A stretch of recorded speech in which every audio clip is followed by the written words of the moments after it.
Pemirsa, angka kasus COVID-19 semakin tinggi setiap harinya. Pemerintah pun menarik rem darurat dengan menerapkan PPKM darurat.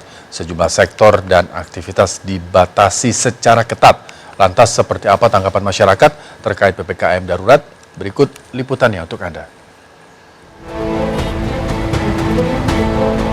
PPKM darurat membuat sejumlah sektor dan kegiatan menjadi terbatas. Seperti bekerja dari rumah yang diterapkan 100%, kegiatan belajar mengajar yang kembali dilakukan secara daring, hingga pembatasan kegiatan di sejumlah sektor lainnya yang tentunya akan berdampak pada perekonomian. Meski demikian, PPKM darurat dilakukan guna menekan angka kasus COVID-19 yang semakin tak terkendali. Sejumlah masyarakat pun mendukung adanya PPKM darurat meski dianggap aturan pemerintah ini hanya berganti-ganti nama.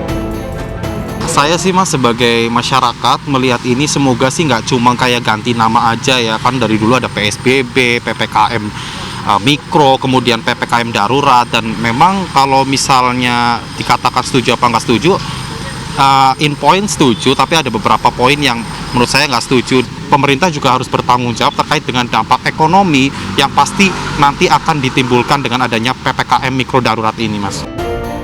Sementara sebagian masyarakat memilih mementingkan pertimbangan kesehatan lantaran menyangkut nyawa seseorang.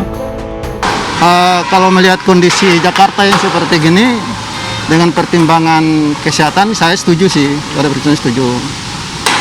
Kebetulan saya juga di institusi pemerintah di Kementerian Desa.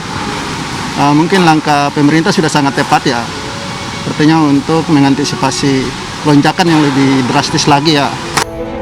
Sebagian kalangan ada pula yang menolak adanya PPKM darurat lantaran merasa terbatas ruang geraknya. Kalau saya sih kurang setuju mas, kenapa ya?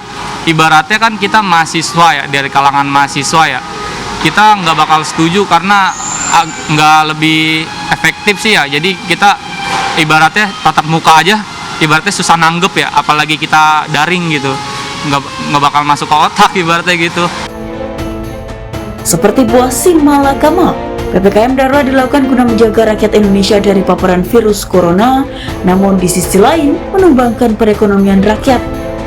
Kini kuncinya masyarakat dan pemerintah harus bahu-membahu mentaati aturan yang ada, menerapkan protokol kesehatan agar pandemi COVID-19 segera mereda. Dari Jakarta, Muhammad Ardi, Tommy Hadi melaporkan.